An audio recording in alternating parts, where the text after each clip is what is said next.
We've obviously seen the very visible and visceral reaction from markets to US policies, but it's very interesting to see from the consumer side what impact it's having. For the first time in more than 2 decades, American corn is not moving north. It is sitting untouched on supermarket shelves in British Columbia, and that silent standstill is now rippling through jobs, prices, and rural livelihoods across the United States. This is not the result of a new tariff. There is no official ban. There is no trade agreement collapse announced from Washington or Ottawa. Yet the damage is real and growing. British Columbia, long one of the most reliable entry points for United States corn into Canada, is quietly buying less. Retailers are adjusting shelves. Distributors are shifting contracts. Consumers are making deliberate choices. What looks like a minor slowdown at the checkout counter is, in reality, a warning signal for American agriculture in the middle of an escalating trade war atmosphere. What makes this moment especially dangerous is that it is happening quietly. No headlines, no emergency votes, no press conferences. And by the time the full impact becomes visible in farm incomes, freight routes, and rural employment, it may already be too late to reverse. What comes next is not being debated in Washington and not acknowledged by industry leaders. But the data already shows it clearly. This is not a temporary disruption, and the financial damage facing American farmers is likely far larger and far closer than most expect. Before the current trade war environment took hold, Western Canada imported between 1.8 and 2.2 million metric tons of American corn and corn-based products each year. British Columbia accounted for roughly 1/4 of that volume, not because it produced less corn, but because its ports, population centers, and feed demand made it an efficient gateway market. In recent retail cycles, that gateway has begun to narrow. Industry data from distributors and supermarket supply chains indicate that sales of United States corn-based products in major British Columbia grocery chains have fallen between 20 and 30% over a single cycle. In certain categories, particularly processed foods and animal feed-linked products, shelf space allocated to American corn inputs has been reduced even further. British Columbia matters not only because of volume, but because of signaling. When one of the most trade-exposed provinces in Canada quietly reduces United States corn intake by even 15%, the consequences do not stay local. Corn that once moved automatically now requires price discounts. Storage timelines extend. Exporters are forced to redirect shipments into less profitable or more competitive markets. In commodity agriculture, these are early warning signs. Markets rarely collapse all at once. They weaken in silence, contract by habit, and reset expectations before policymakers even recognize what has changed. By the time price adjustments become visible at the farm gate, the damage has already been absorbed upstream. And the most concerning detail has not yet surfaced publicly. Internal procurement data suggests this shift is not evenly distributed, but concentrated in specific product categories that anchor long-term supply contracts. What that concentration means for future export access and why it could lock American corn out of this market far longer than anyone expects is where the real risk begins. When corn stops moving in Canada, the first impact is not felt in supermarkets or ports. It is felt quietly at the farm gate in the United States. Corn is a high-volume, low-margin crop. American farmers operate on tight spreads where small changes in export demand translate directly into income volatility. The United States exports roughly 15% of its total annual corn production, and Canada has historically ranked among the top 3 foreign destinations for that output. Even modest demand erosion matters. Analysts estimate that reduced purchasing from Western Canada alone can push local cash prices down by 3 to 5% during key marketing windows. That adjustment does not sound dramatic on paper, but at scale it becomes severe. A mid-sized corn operation producing approximately 200,000 bushels per year can lose between $60,000 and $90,000 in a single season under those conditions. For many producers, that difference determines whether debt payments remain manageable or become a problem. Corn farmers cannot pivot quickly when export demand weakens. Fertilizer, seed, fuel, and equipment costs are locked in months before harvest. Loan schedules are built around expected price ranges. When demand shifts after crops are already in storage, the downside risk is immediate and unavoidable. What makes the current boycott-driven slowdown especially dangerous is its timing. It arrives after harvest, when inventories are highest and pricing flexibility is lowest. Grain that does not move north must either sit longer, be discounted, or be redirected into already saturated domestic channels. None of those options preserves margin. The result is a pressure cascade. Lower prices reduce cash flow. Reduced cash flow limits reinvestment. Limited reinvestment weakens productivity in the following season. This cycle does not require a recession to begin. It only requires demand uncertainty to persist long enough for confidence to break. And confidence, once lost, is far harder to restore than price. But the damage does not stop at the farm gate. The effects move outward, quietly pulling at the foundations of rural economies that depend on corn moving steadily across the border. Corn is not just a crop, it is an economic anchor. Each 1 million metric tons of corn production supports an estimated 5,000 to 6,000 jobs across storage, processing, transportation, and service sectors. When export demand weakens, those jobs do not disappear overnight. They thin out gradually, often without public notice.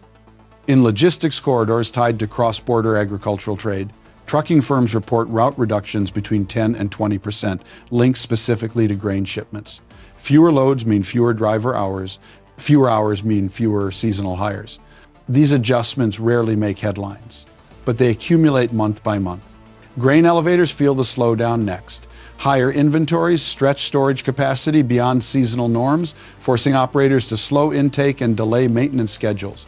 Overtime is reduced. Temporary labor contracts are not renewed. Throughput declines, even as fixed costs remain unchanged. Processing facilities tied to feed production and ethanol output respond cautiously at first. Maintenance is postponed, capital upgrades are delayed, production schedules tighten. Over time, these decisions ripple outward, affecting equipment, suppliers, fuel distributors, and rural service businesses that depend on steady industrial activity. For farming communities already operating near financial stress thresholds, this erosion compounds quickly. Lower commodity prices reduce land values. Lower land values tighten access to credit. Tighter credit constrains next season planting decisions. What begins as a trade disruption becomes a community-level economic slowdown. This is why the current situation matters beyond corn itself. American agriculture remains deeply dependent on export markets that function on trust as much as price. When political rhetoric undermines that trust, consumer behavior adjusts faster than policy responses can compensate. Once buyers diversify suppliers and consumers change habits, market share rarely returns to its previous position. The unsold corn in British Columbia is not an isolated incident. It mirrors patterns already emerging in wheat, apples, and processed food categories tied to the same boycott dynamics. And here is the part that has not yet entered the public conversation. Internal industry forecasts suggest that job losses lag price declines by several quarters, meaning the most visible employment impacts may still be ahead. Why that delay makes the next phase of this trade war far more dangerous for rural America, and why the warning signs are being widely underestimated, is what we will examine next. From Washington, the current trade war narrative has been framed as leverage. Pressure is meant to extract concessions. Uncertainty is treated as a bargaining tool. Short-term disruptions are often dismissed as manageable collateral. But the situation unfolding in corn markets tells a different story. The United States has long assumed that agricultural exports to Canada are resilient because of geography, logistics, efficiency, and decades of integrated supply chains. Corn, in particular, has been viewed as insulated from political cycles due to its role in food systems, animal feed, and industrial processing. That assumption is now under strain. What policymakers in the United States are confronting is not a tariff-driven slowdown that can be reversed with a single negotiation. It is a consumer and retailer-driven adjustment that operates outside formal trade channels. Once retailers rewrite procurement models and consumers internalize country of origin preferences, policy tools lose speed and effectiveness. This matters because agricultural trade does not respond instantly to diplomatic signals. Contracts are seasonal, planting decisions are annual, infrastructure commitments are long-term. When uncertainty persists across multiple cycles, producers absorb risk that policy cannot quickly unwind. There is also a strategic miscalculation at play. Boycott behavior weakens negotiating leverage rather than strengthening it. When Canadian retailers diversify suppliers, dependence on the United States declines. As dependence declines, leverage erodes. What begins as pressure becomes a self-inflicted loss of influence. Within Washington, there has been limited acknowledgement of this dynamic. Public statements continue to focus on tariffs, retaliation, and trade balances. Meanwhile, the most significant shift is happening quietly in purchasing data and shelf allocation decisions beyond the reach of formal policy. The danger for the United States is not immediate collapse. It is normalization. Once reduced access becomes the new baseline, recovery becomes far more difficult than prevention ever was. And while corn is the focus today, it is not the only sector absorbing this lesson. From the Canadian perspective, the response has been measured, deliberate, and largely non-political. There has been no official boycott declaration, no public campaign, no regulatory escalation. Instead, Canada has allowed market forces to operate.